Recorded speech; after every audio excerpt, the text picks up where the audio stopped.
మీరు మీ అభిమాన shows and serials TV కన్నా ముందు ఈటీవీ విన్ యాప్లో చూడండి.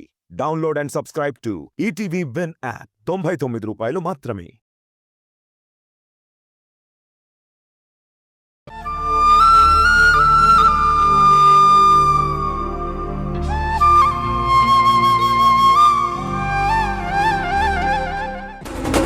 ఇదిగో అమ్మా, మీ నాన్న మీకు మనీ ఆర్డర్ పంపించాడు.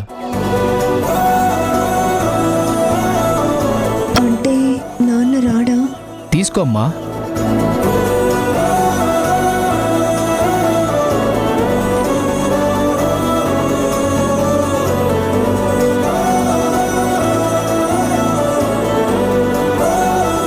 సైన్ చెయ్. ఈ కాలంలో కూడా మీ నాన్న తప్ప ఇంకెవరూ మనీ ఆర్డర్ వాడుతున్నట్టు లేరు. థ్యాంక్ యూ అమ్మా.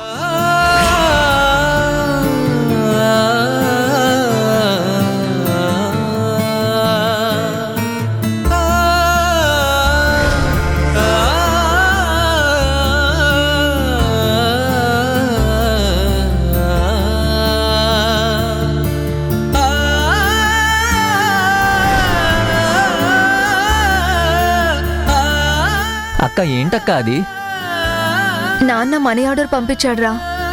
అక్క నాన్న మన పుట్టినరోజు గుర్తుపెట్టుకుని పంపించినట్టున్నాడక్క. అవునరా. ఇదిగో దీని మీద ధరణికి బాలుకి పుట్టినరోజు శుభాకాంక్షలని కూడా రాసి పంపించాడ్రా.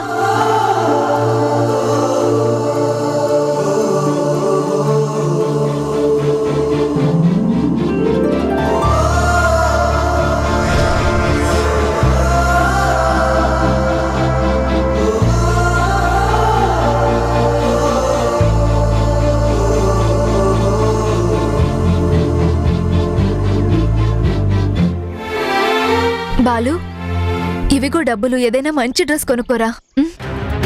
చిన్నపిల్లాడు, వాడికేం తెలుసే. మీ ఇద్దరికి నేనే మంచి డ్రెస్సులు కొంటాను. డబ్బులు కొంచెం చూసి వాడుకోవాలమ్మా. పాపం ఆ మనిషి ఈ డబ్బు సంపాదించడానికి ఎంత కష్టపడుతున్నాడో ఏమో.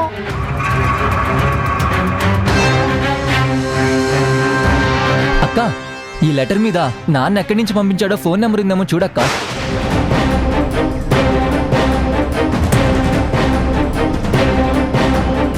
ఉందిరా.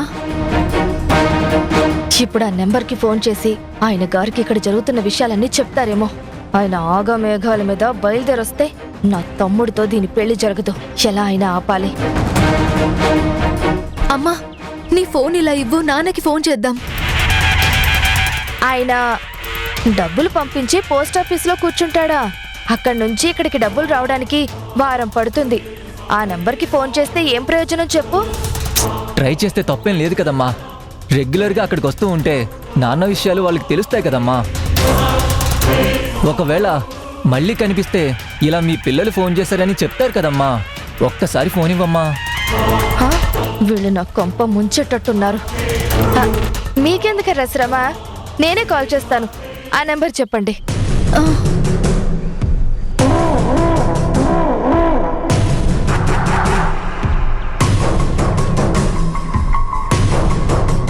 42. అయ్యో అయ్యో, నా పాపిష్టి చేతులు పడిపోను. బంగారం లాంటి ఫోను నేలపాలైపోయిందే.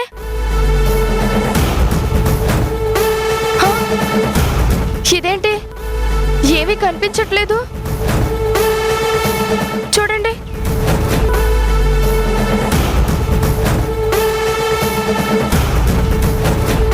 పోయింది, పాడైపోయింది. ఇంకేం ఫోన్ చేస్తాం నా బొంద.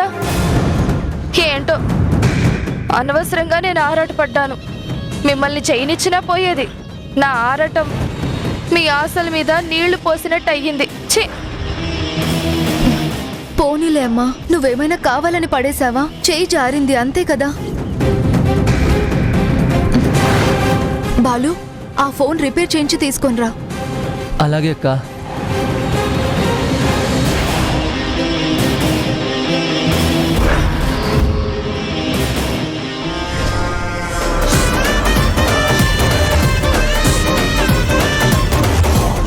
ఇప్పటికీ ఇబ్బంది తప్పింది. ఈ ఫోను బాగా వచ్చాక ఆయనకి మళ్ళీ మళ్ళీ ఫోన్ చెయ్యాలని ట్రై చేస్తారేమో. ఎలాగైనా అడ్డుకోవాలి. ఆయన దిగబడితే నా తమ్ముడితో దీని పెళ్లి జరగకుండా అడ్డుపడతాడు. ఇది చెయ్యి జారిపోయిందే కాక కూడబెట్టిన డబ్బు కూడా దీని పెళ్లి పేరంటాలకి ఆవిరైపోతుంది. అలా జరగనివ్వకూడదు. ఏదో ఒకటి చెయ్యాలి.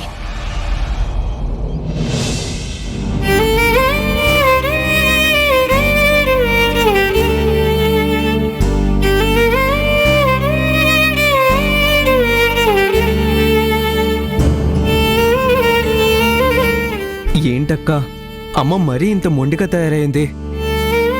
మనం ఎంత అడిగినా నాన్న గురించి చెప్పడం లేదు. ఎలా అయినా అమ్మతో చెప్పించాలని మనం గట్టిగా మాట్లాడితే అమ్మేమో బాధపడుతుంది. అమ్మ బాధపడ్డం నేను చూడలేకపోతున్నాను. నేను కానీ నువ్వు కానీ కావాలని అమ్మని బాధ పెట్టాలని అలా మాట్లాడడం లేదు కదరా. నాన్న గురించి తెలుసుకోవాలన్న ఆరాటమే మనతో అలా మాట్లాడిస్తుంది. ఆవేశంలో అలా మాట్లాడినా ఆ తర్వాత నా మనసుకు కూడా చాలా బాధగా ఉందిరా. అమ్మ బాధ నాకు కష్టంగా అనిపిస్తుంది.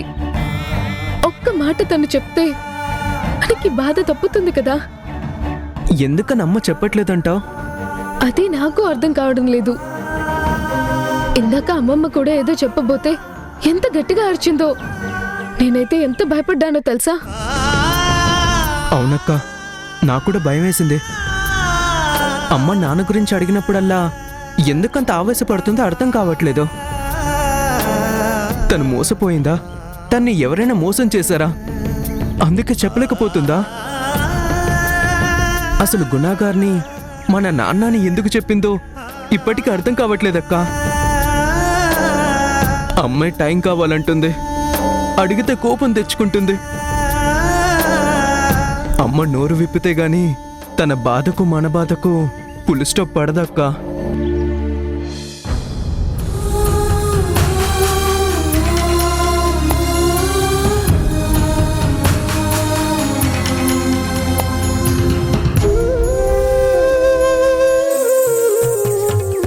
నువ్వే ఇచ్చిన బిడ్డే దూరమై మోడై మిగిలే ఈ తల్లి పరమేశ.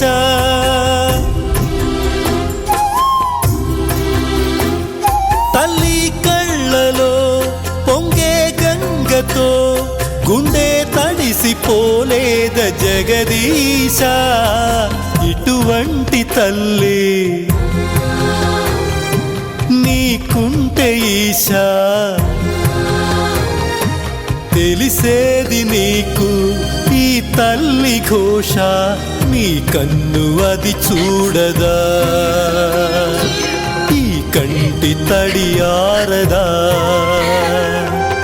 ఏ నోమునో చిందో, ఏ పూజ చేసిందో పరమేశ నీ వరము పొంది మురిసింది ఈ మధు ఏదో ఆవేశంలో చేసిందమ్మా. తన శ్వాస దాన్ని చూస్తూ నువ్వు బాధపడకమ్మా.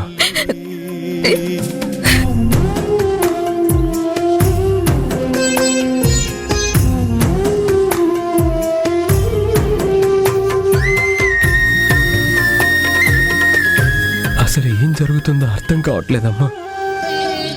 కన్న తల్లికి నీకు నేను దూరంగా ఉండాల్సి వచ్చినందుకు బాధగా ఉంది. నాన్నేమో అదోలా అంటున్నాడు. ఎప్పుడు చూసినా ఏదో ఫీల్ అవుతున్నాడు, పరధ్యానంగా ఉంటున్నాడు. ఇక్కడేమో తమ్ముడు చెల్లెలు వాళ్ళ బాధను అలా బయట పెడుతున్నారు. నేనే నా బాధ బయట పెట్టుకోలేక నాలో నేనే మదన పడుతున్నాను. ఎవరికి ఏం చెప్పాలో అర్థం కాక సతమతమవుతున్నాను. ఈ బాధ నాలో దాచుకోలేక నరకం అనుభవిస్తున్నానమ్మా. ఏంట్రా హరి, నన్ను ఏమన్నా అడగాలని అనిపిస్తుందా? వాళ్ళ ప్రశ్నకు నేను సమాధానం చెప్పలేకపోతున్నందుకు కారణం ఏంటని వెతుకుతున్నావా?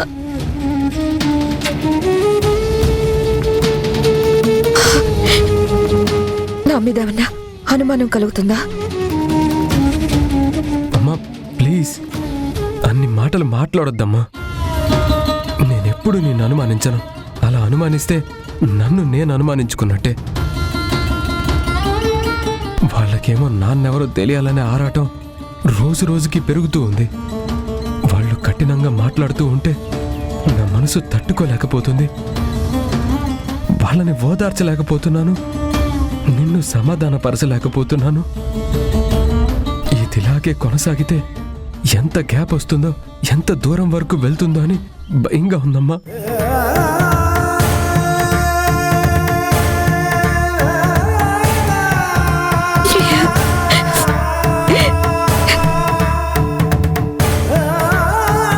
నువ్వు దాంతో చెప్తున్నావు కానీ నాకు అదే భయంగా ఉందిరా తరుణ్.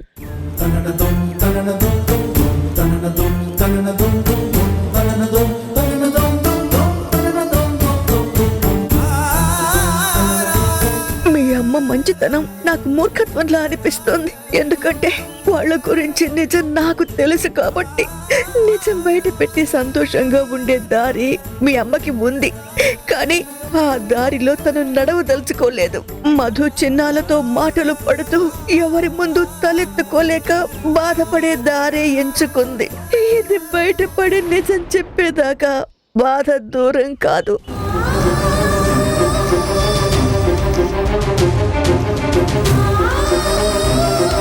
వాళ్ళు అడిగే ప్రశ్నలకి నేను సమాధానం చెప్పలేకపోవచ్చు. అలానే మీరు నా పిల్లలు కాదు అని వాళ్ళతో నిజం చెప్పలేను. అలా చెప్పిన మరుక్షణం వాళ్ళు నాకు దూరం అయిపోతారు. కన్నవాళ్ళు కాకపోయినా కంటికి రెప్పలా చూసుకొని పెంచుకున్న పిల్లలు వాళ్ళు నా పిల్లలే. వాళ్ళు నా పిల్లలే.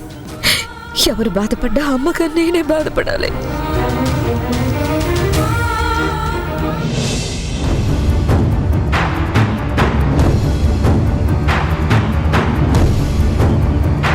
అరే చిన్న, ఏంటక్కా?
May I come in sir?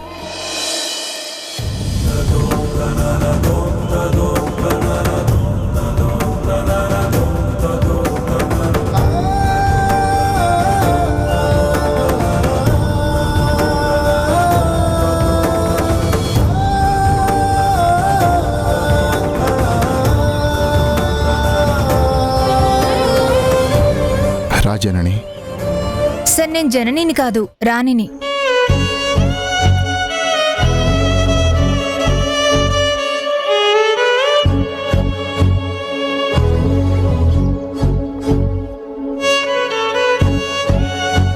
Sir, ఎమర్జెన్సీలో ఉన్న పేషెంట్ ఫైల్ సార్. నువ్వు వెళ్ళు.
మీరెవరు? నేను ఎనెస్థియాలజిస్ట్ అండి మేడం. పేషెంట్కి ఇంజెక్షన్ చేసి వెళ్తున్నాను.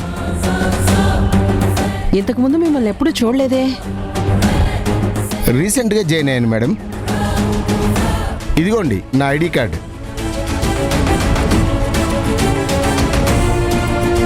Okay okay. హలో, ఆ బ్యాగ్లో ఏముంది? ఆ బ్యాగ్లో ఏముంది? ఓ, నా మెడికల్ కిట్ మేడం. మెడికల్ కిట్టా? ఏది ఒకసారి ఓపెన్ చేసి చూపించండి.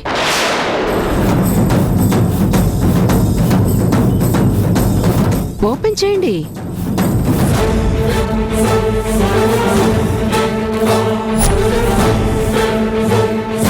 శక్తి, అర్జెంట్ ఇలారా. ఏంటి? అర్జెంటుగా ఇలారా. సరే, మీరు వెళ్ళండి.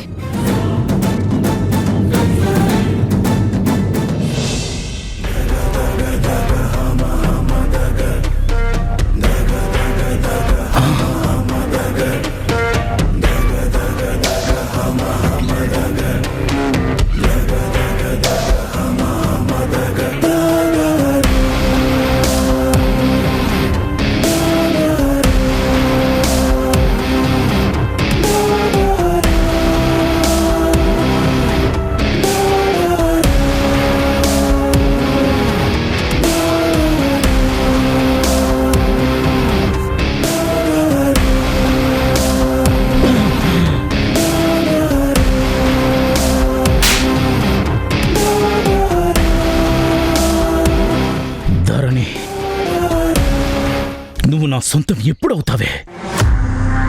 నీకోసమే, నిన్ను నాదాన్ని చేసుకోవడం కోసమే ప్రతి క్షణం ఎదురు చూస్తున్నాను.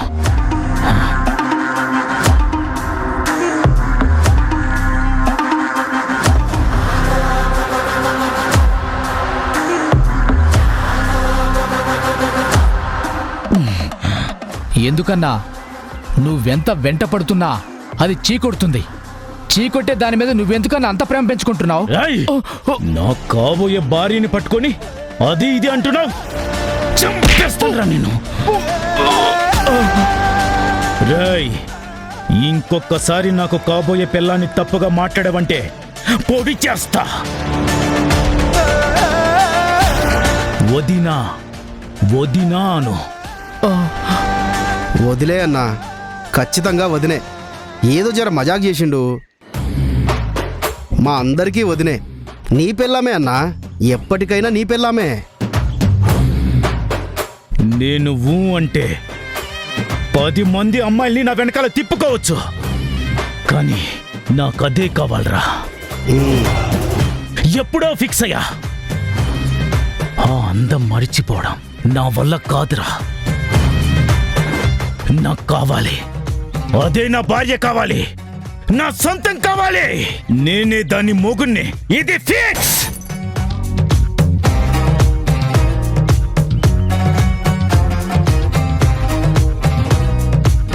కావాలి, ఆ ధరణియే నాకు కావాలి, రోజు కావాలి, నాకే కావాలి.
దేని గురించే అంతలా ఆలోచిస్తున్నావు? రేపటి గురించి. నీ నిర్ణయం మార్చుకోకపోతే రేపు నీ బ్రతుకు ఇంకా చీకటవుతుందే. ఏం మాట్లాడుతున్నావు అమ్మా? నిజం మాట్లాడుతున్నానే. నీ ఆలోచన నాకెందుకో బాధ కలిగిస్తోంది. నువ్వు తప్పు చేస్తున్నావనిపిస్తోంది. తప్పు చేస్తున్నానా?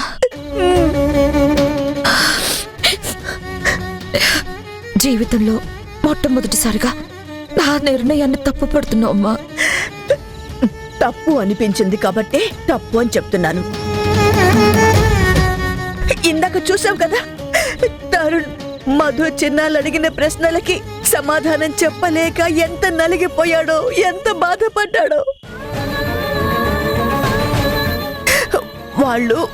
వాడిని అడిగినవన్నీ నిన్ను అడగడానికి సతమతమయ్యాడు.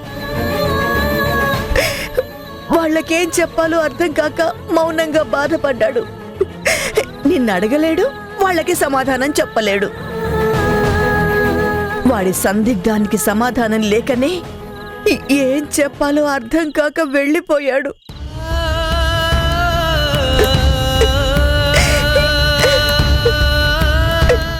ఎందుకే పదే పదే వాళ్ళతో మాటలు పడతావు? అవకాశం ఇచ్చి మళ్ళీ మళ్ళీ నువ్వెందుకు బాధపడతావు చెప్పు. అయితే నన్నేం చేయమంటావు? నా మాట విని వాళ్ళకి నిజం చెప్పేవే. ఈ బాధ తగ్గడానికి అదొక్కటే దారి కనిపిస్తోంది నాకు. నువ్వు వాళ్ళు ఇలా బాధపడడం నేను చూడలేనే.